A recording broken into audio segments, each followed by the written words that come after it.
Hello everyone, welcome back to my YouTube channel. आज हम लोग प्लूरल इफ्यूजन के बारे में पढ़ेंगे। प्लूरल इफ्यूजन जो कि हमारा एक मेडिकल सर्जिकल नर्सिंग का टॉपिक है। इसमें प्लूरल इफ्यूजन होता क्या है?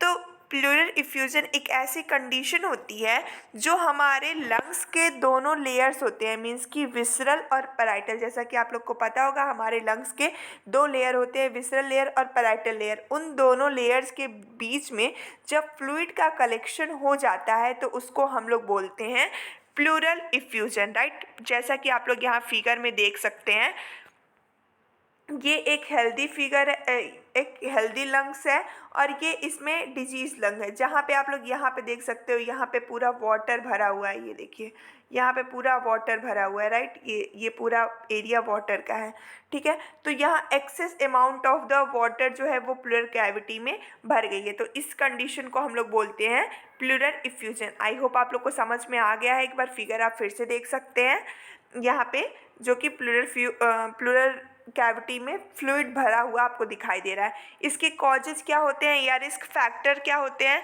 तो ये हार्ट फेलियर के कंडीशन में, या फिर लीवर फेलियर की कंडीशन में, रीनल फेलियर के कंडीशन में हो सकता है, या फिर जिसको लिम्फेटिक ऑब्स्ट्रक्शन हो जाता है, मीन्स कि जिसके लिम्फेटिक सिस्टम में कोई भी ऑब्स्ट्रक्शन हो जाता है, कोई भी रुकावट आती है, उस कंडीशन में हो सकता है। जिस पेशेंट को ट्यूबरकुलोसिस हुआ रहता है उसको चांसेस होते हैं कि उसको प्लूरल इफ्यूजन हो सकता है। नेक्स्ट है निमोनिया, जिसको हुआ रहता है, क्योंकि निमोनिया में भी हमारे लंग्स से रिलेटेड प्रॉब्लम आती है और इसमें भी तो लंग्स हमारा इन्फेक्शन हुआ रहेगा तो उसकी वजह से प्लूरल इफ्यूजन भी हो सकता है। पल्मोनरी इन्फेक्शन, सेम वही बात हुई। कोई भी वायरल इन्फेक्शन हुआ रहता है तो उसकी वजह से हो जाता है, या फिर कोई कनेक्टिव टिश्यू की कोई डिजीज हुई रहती है उसकी वजह से हो सकता है। पल्मोनरी एम्बोलिज्म की वजह से, न्यूप्लास्टिक ट्यूमर की वजह से और ब्रोंकोजेनिक कार्सिनोमा की वजह से हमारा प्लूरल इफ्यूजन हो सकता है। नेक्स्ट हम लोग बात करें अगर साइन एंड सिम्टम्स की, तो चेस्ट पेन होगा। कभी भी प्लूरल इफ्यूजन हुआ या फिर एम्पाइमा हुआ, एम्फाइसीमा हुआ, कोई भी केसेस आप देख सकते हैं रेस्पिरेटरी सिस्टम से रिलेटेड। तो जब कोई भी इन्फेक्शन होता है, इन्फ्लेमेशन होता है, तो पेन तो होना ही है। पेन, फीवर, कफिंग, ये कुछ ऐसे साइन एंड सिम्टम्स हैं जिसको आप हर एक डिजीज कंडीशन में लिख सकते हैं। तो चेस्ट पेन होगा, फीवर होगा, कफिंग होगा, चिल्स होगा, डिस्निया होगा। अब सांस लेने में तो दिक्कत होनी ही होनी है, क्योंकि हमारे लंग्स में इन्फेक्शन हो रहा है, इन्फ्लेमेशन हो रहा है। तो ये सारे हमारे साइन एंड सिम्टम्स मिल सकते हैं। अब हम बात करते हैं कौन से कॉम्प्लिकेशन हो सकते हैं। तो रेस्पिरेटरी फेल्योर हो सकता है, जैसे कि पेशेंट को सांस लेने में जब दिक्कत होगी तो उसकी वजह से क्या होगा, रेस्पिरेटरी फेल्योर हो सकता है। अगर हम डायग्नोस्टिक फाइंडिंग्स की बात करें तो इसमें हम लोग चेस्ट एक्सरे करवा सकते हैं, जिसके थ्रू हम लोग एक्सरे में देख के पता लगा सकते हैं कि उसको जो प्लूरल कैविटी है उसमें कितना फ्लूइड भरा हुआ है, ये हम लोग देख के पता लगा सकते हैं। और हम लोग उसको अच्छे से समझने के लिए, अच्छे से स्कैनिंग करने के लिए हम लोग चेस्ट सीटी स्कैन करवाएंगे, प्लूरल की बायोप्सी करवाएंगे। हम लोग वहाँ से थोड़ा सा वहाँ से लेयर लेके हम लोग उसकी बायोप्सी करेंगे और उसमें हम लोग पता करेंगे कि whether that cell is the cancerous और नॉट। थोरासेंटेसिस मीन्स कि हम लोग प्लूरल जो फ्लूइड होता है उसको हम लोग निकालते हैं और उसको हम लोग लैब में इन्वेस्टिगेशन के लिए सेंड करते हैं। फिजिकल एग्जामिनेशन के थ्रू हम लोग स्टेथोस्कोप से ऑस्कल्टेट करके साउंड उसका चेक करेंगे, है ना। ये सारी चीज़ें हम लोग चेक करते हैं। नेक्स्ट है प्लूरल एस्पिरेशन, पैरासेंटेसिस हम लोग करेंगे। फिर अदर इन्वेस्टिगेशन भी करेंगे, जैसे स्पूटम कल्चर हो गया, ESR हो गया, ये सारी चीज़ें भी हम लोग करते हैं। तो यहाँ पे आप लोग देख सकते हैं थोरासेंटेसिस कैसे हुआ है।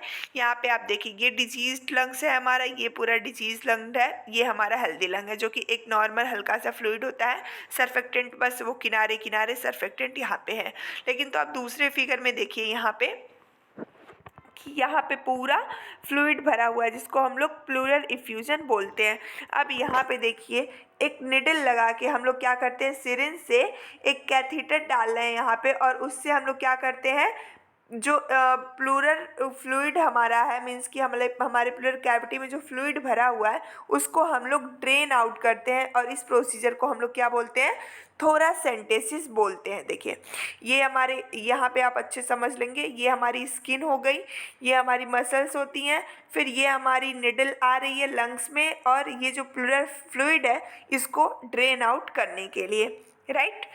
एक बार आप फिगर फिर से समझ लीजिए, देख लीजिए। यहाँ पे नीडल आ रही है हमारे लंग्स में और ये ड्रेन करके बाहर ले जाएगी फ्लूइड्स को। अब मेडिकल मैनेजमेंट में हम लोग क्या कर सकते हैं, जो भी अगर अंडरलाइंग कॉजेज है, लाइक अगर उसको निमोनिया है या फिर कोई हार्ट डिजीज़ है या कोई ट्यूमर है, तो उसको हम लोग ट्रीट करते हैं। अगर थोरासेंटेसिस के थ्रू या फिर हम लोग फ्लूइड रिमूव करवाते हैं, जिससे कि पेशेंट को डिस्निया में आराम मिलता है, पेशेंट को डिफ़िकल्टी नहीं होती है वाइल ब्रीदिंग, तो इसके लिए हम लोग थोरासेंटेसिस करते हैं। और हम लोग लोकल हॉट एप्लीकेशन भी अप्लाई करवाते हैं। और हम लोग क्या कर सकते हैं इसके लिए कि थोरैकोस्टोमी करवाते हैं और प्लूरल स्पेस ड्रेनेज भी करवाते हैं। मेन हमारा अब आता है नर्सिंग मैनेजमेंट। ठीक है, nursing management is very important everywhere, wherever you write in exam also, and in class, viva, everywhere the teacher in state exam, in central exam, in that exam also the question comes from the nursing management only. So nursing management is very important. So let's discuss. इसमें हम लोग patient की history लेते हैं, most important. जैसा कि हमको पता है हम हर केस में हिस्ट्री लेते हैं, पेशेंट की present medical history, past medical history. तो हम लोग यहाँ पे पल्मोनरी कंडीशन से रिलेटेड मेनली हम लोग फोकस करेंगे कि उसकी कोई हिस्ट्री है, लाइक इसको ट्यूबरक्लोसिस तो नहीं हुआ है पूछेंगे, उसको अस्थमा तो नहीं हुआ था पहले, इन फ्यूचर में हम लोग जो भी कंडीशन है पूछेंगे अच्छे से। पहले तो पेशेंट बताता नहीं है, लेकिन तो हम लोग को अच्छे से पूछना है कि आपको कभी ऐसा हुआ है कि आपको सांस लेने में प्रॉब्लम आ रही है, तो पेशेंट ऐसे धीरे धीरे बताता है। फिर पेशेंट को डिस्निया के बारे में पूछेंगे, कभी आपको सांस लेने में दिक्कत हुई कि नहीं, टैकीकार्डिया सांस फूलता है कि नहीं आपका। फिर हम लोग क्या करेंगे, ऑस्कल्टेट करेंगे और लंग्स के साउंड की और उसकी एबनॉर्मलिटी को सुनने की हम लोग कोशिश करते हैं, राइट। नेक्स्ट है हमारा नर्सिंग डायग्नोसिस। तो अगर हम लोग सबसे पहला हमारा नर्सिंग डायग्नोसिस हम बनाएंगे कि ब्रीदिंग पैटर्न, मीन्स कि हमारा पेशेंट को डिस्निया हो रहा था, राइट, नॉर्मल उसकी ब्रीदिंग रेट नहीं थी, उसको ब्रीथ लेने में प्रॉब्लम हो रही थी। तो यहाँ हमारा सबसे पहला नर्सिंग डायग्नोसिस बन सकता है क्या, कि ineffective breathing pattern related to the collection of fluid in the pleural space. क्योंकि फ्लूइड्स की जो प्लूरल फ्लूइड है वहाँ पे क्या भर गया है, फ्लूइड भर गया है, तो इसकी वजह से क्या हो रही है, उसको सांस लेने में दिक्कत हो रही है।